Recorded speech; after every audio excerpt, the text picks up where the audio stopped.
तो अगर आप समझते हैं कि अगर ये जंग हो जाती है तो इसके नतीजे क्या होंगे और ये किस तरफ दुनिया जाएगी? दोनों ममालिक जो हैं ये एटमी कुव्वतें हैं, इंडिया के अंदर घुस के उसका बदला लें फिर तो जरूर लेंगे अल्लाह के फजल करम से। क्या अक़वाम मुत्तहिदा बिल्कुल इस मामले पर बेसी है, वो बिल्कुल खामोश है? हमें ये तवक्को ही नहीं है कि वो मुल्क अपना रोल अदा। क्या समझते हैं कि ये सारे जो केस है ये एटमी जंग की तरफ नहीं जा रहा?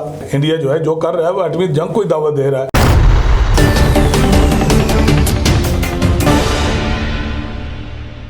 औज़ुबिल्लाहि मिनश्शैतानिर्रजीम, बिस्मिल्लाहिर्रहमानिर्रहीम।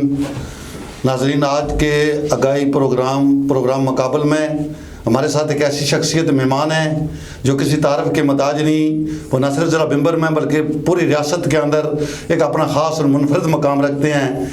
जहाँ मेहमान नवाजी की बात हो तो सबसे पहले इनका नाम आता है, जिन्होंने अपनी सियासत का आगाज़ यूनियन कौंसिल के चेयरमैन से शुरू किया और बिला 4 दफ़ा मुसलसल इलेक्शन जीत कर एक तारीख रकम की और सदाबार MLA हैं और मुख्तलिफ वजारतों के ऊपर भी फायज रहे, जहाँ वो वज़ीर जेल खाना जात रहे, वज़ीर माल रहे, वज़ीर स्पोर्ट रहे और दीगर कलमदान भी इनके पास मुख्तलिफ वक्त में रहे।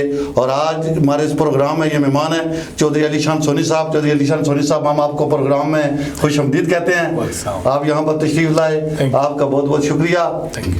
चौधरी अलीशान साहब, आज का जो है गुज़श्ता रात जो गुजरी है, हिंदुस्तान ने अपने मकरू अज़ाइम के लिए पाकिस्तान के अंदर और रियासत कश्मीर के अंदर बड़े बुज़दिलाना हमले किए, जिसकी पैदाइश में 26 के करीब लोग शहीद हो गए और तकरीबन 45 के करीब ज़ख्मी हैं।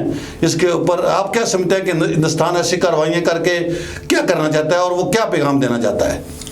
बिस्मिल्लाहिर्रहमानिर्रहीम।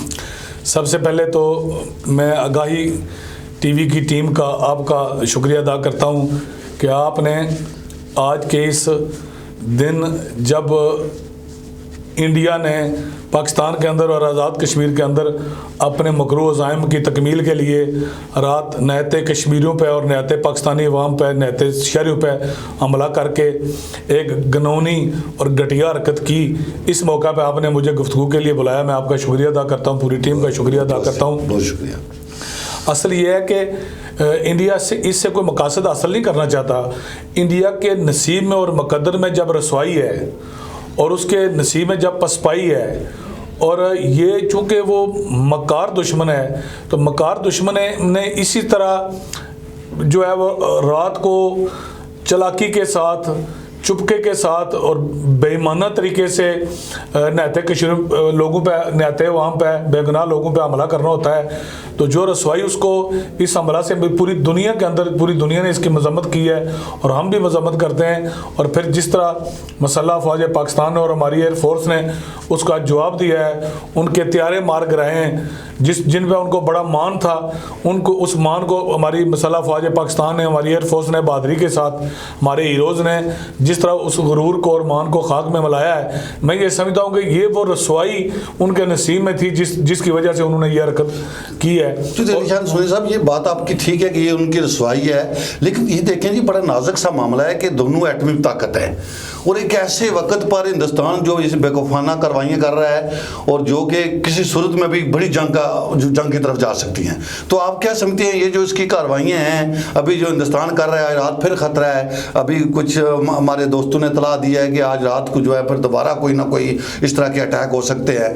तो अगर आप समझते हैं कि अगर ये जंग हो जाती है तो इसके नतीजे क्या होंगे और ये किस तरफ दुनिया जाएगी?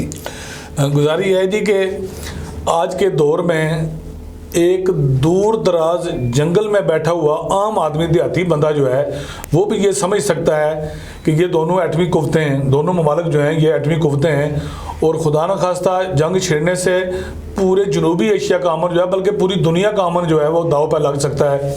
तो ऐसी सूरत में इंडिया को ऐसी बेवकूफ़ाना हरकतें तो नहीं करनी चाहिए जो वो कर रहा है। तो मैं समझता हूँ कि अगर ऐसा होगा, अगर इंडिया इससे बाज नहीं आता तो यकीनन जो दोनों कुव्वतें जिनकी जो एटमी सलाहियत है वो सारी दुनिया को पता है, तो मैं ये समझता हूँ कि इससे बहुत बड़ी तबाही और बहुत बड़ा जो है नुकसान जो है होने का ख़तरा मौजूद है। ये बात पूरी दुनिया को इल्म है।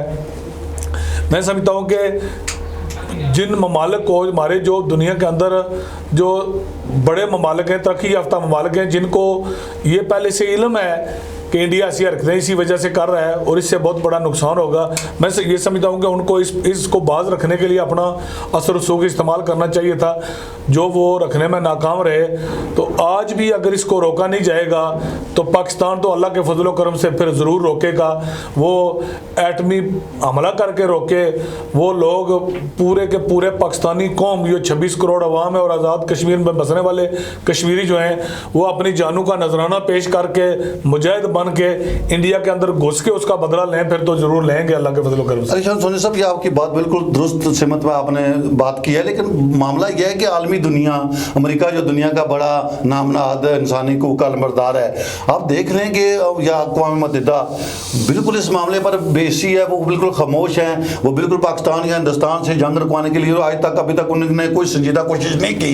तो ऐसे हालात में अगर एटमी जंग हो जाती है तो फिर सिर्फ पाकिस्तान या हिंदुस्तान तो नहीं, फिर तो सारी दुनिया उससे मुतासर होगी। देखिए जी, एक तो ये है कि हमें ये तवक्को ही नहीं है कि वो मुल्क अपना रोल अदा करेंगे, इसलिए कि अगर इससे पहले उन्होंने कोई रोल अदा नहीं किया तो अब उनसे क्या तवक्को की जा सकती है। लेकिन ये पैगाम उन तक ज़रूर पहुंचना चाहिए आपके पैगाम, आपके प्रोग्राम के तवस्सुत से, कि अगर इंडिया पाकिस्तान की जंग में वो खामोशी इख्तियार किए हुए हैं और खुदा न खास्ता जंग बाज़ाब्ता शुरू होती है तो उसके नुकसान के लिए उनको भी तैयार रहना चाहिए और ये इसके नुकसान के असरात उन तक ज़रूर पहुँचेंगे। वो तो ज़ाहिर है सर, अगर एटमी जंग होती है दुनिया के अंदर, उसके असरात तो फिर पूरी दुनिया के अंदर होंगे। 10,000 साल तक तो बारिश नहीं होगी अगर हाइड्रोजन बम चलता है। लेकिन अलीशान सोनी साहब, हिंदुस्तान ने माजी में भी इस तरह के रखते की, हमेशा फिर भी रसवा हुआ, अभी रात को भी उन्होंने हरकत की, फिर रसवा हुआ, अभी भी वो बाज नहीं आ रहे। बल्कि देखें रियासत के अंदर वो ज़्यादा जो है ना अटैक कर रहे हैं। उन्होंने बरनाला के अंदर भी रात को ड्रोन हमला किया, लेकिन उनका नाकाम रहा, पाक फौज ने उनका ड्रोन जो है वो मार कर आया। लेकिन इसी तरह की तवक्कात हैं, अगर दोबारा हिंदुस्तान इस तरह की अगर गलती करता है तो इसके ऊपर आप क्या समझते हैं कि पाकिस्तान रिलेट तो करेगा? क्या समझते हैं कि ये सारे जो केस है ये एटमी जंग की तरफ नहीं जा रहा? मैं ये समझता हूँ ये तो जो हो रहा है वो बिल्कुल एटमी जंग को वो दावत दे रहा है। इंडिया जो है जो कर रहा है वो एटमी जंग को ही दावत दे रहा है। लेकिन पाकिस्तानी फौज ने, पाकिस्तानी एयरफोर्स ने रात को जिस तरह उनके कुछ हमलों को नाकाम बनाया और फिर उनके त्यारे गिरा कर जो एक रिकॉर्ड कायम किया है, इससे उसको इबरत ज़रूर हासिल होनी चाहिए। जो वो बेशर्म दुश्मन की तरह है ना, जो बाज नहीं आ रहा। लेकिन अल्लाह के फजल करम से मेरा पुख्ता यकीन और ईमान है, जब पूरी कौम, पूरी कश्मीरी और पाकिस्तानी कौम मसल्ह फ़ौज पाकिस्तान के साथ खड़ी है तो इंशाअल्लाह मेरे ख्याल में वो वक्त करीब है कि जब इंडिया जो है उसको इबरतनाक शिकस्त भी होगी और वो तबाह बर्बाद भी होगा और उसको दुनिया में रसवाई का सामना करना पड़ेगा। साहब, आप मेंबर असम्बली हैं, बड़े जानदीदा इंसान हैं, आपकी नज़र है रियासत के ऊपर भी, रियासत से बाहर की दुनिया की सियासत के ऊपर भी। आप क्या समझते हैं अगर पाकिस्तान और हिंदुस्तान की जंग लग जाती है तो क्या जो मकबूजा कश्मीर है वो आज़ाद हो सकता है जंग की सूरत में? गुजारिश है जी कि जंग के बगैर तो आज़ाद होगा भी नहीं।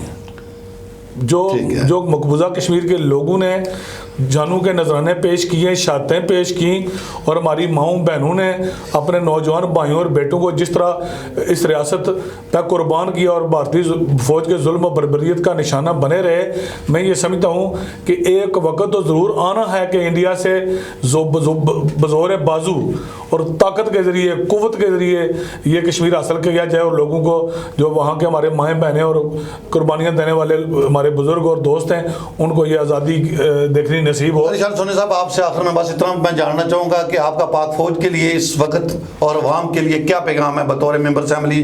आप पूरे हल्के की नुमाइंदगी भी कर रहे हैं, रियासत के अंदर भी आप लोगों की नुमाइंदगी कर रहे हैं, पाक फौज के लिए और रियासत के लोगों के लिए आपका क्या पैगाम है?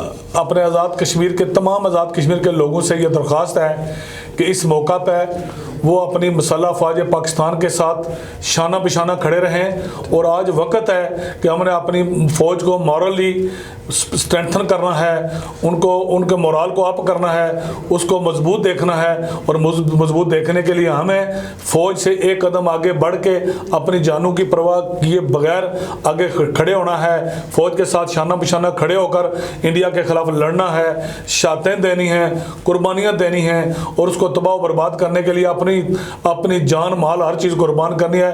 पाक फ़ौज को मैं आपके प्रोग्राम के तवज्जुह से ये पैगाम देना चाहता हूँ कि अल्लाह के फजल करम से ये सिर्फ अली शान सोनी की एक मेंबर असम्बली की या एक समानी के नुमाइंदे की आवाज़ नहीं, पूरी कश्मीरी कौम अल्लाह के फजल करम से मुझसे कई गुना ज़्यादा, और जो मैं गुफ्तगू कर रहा हूँ इससे कई गुना ज़्यादा ताकतवर अज़म और हौसले के साथ अपनी मसल्ह फ़ौज पाकिस्तान के साथ खड़ी है। आप कल एक रैली भी निकाल रहे हैं सिलसिले में, उस रैली का क्या शेड्यूल है और उसमें जी मैं इसलिए हम अपनी मसल्ह फ़ौज पाकिस्तान के साथ इज़हार यकजहती के लिए कल चौकी मैन बाज़ार जो है वहाँ से 1 बजे रैली का इनेकाद कर रहे हैं, वहाँ से समानी तक हम जाएंगे। और मैंने अपने पहले भी पैगाम में समानी के बिम्बर के हर तबका फ़िक्र के सियासी जमातों के समाजी कारकुनान को, ताजर बरादरी को, उलमाए कराम को अपील की है कि वो तमाम तर बातों से बालातर होकर, वो अली शान सोनी की रैली नहीं है, वो इज्तिमाई तौर पर पूरी कौम की तरफ से रैली है, उसमें शिरकत होकर, उसमें तावन करके, उसमें हमारी मदद करके ये इंडिया को पैगाम दें कि हम अपनी मसल्ह फ़ौज पाकिस्तान के साथ खड़े हैं। बहुत शुक्रिया अली शान सोनी साहब, आपने बड़ा कीमती टाइम गुजारा, बहुत शुक्रिया जी, थैंक यू सर।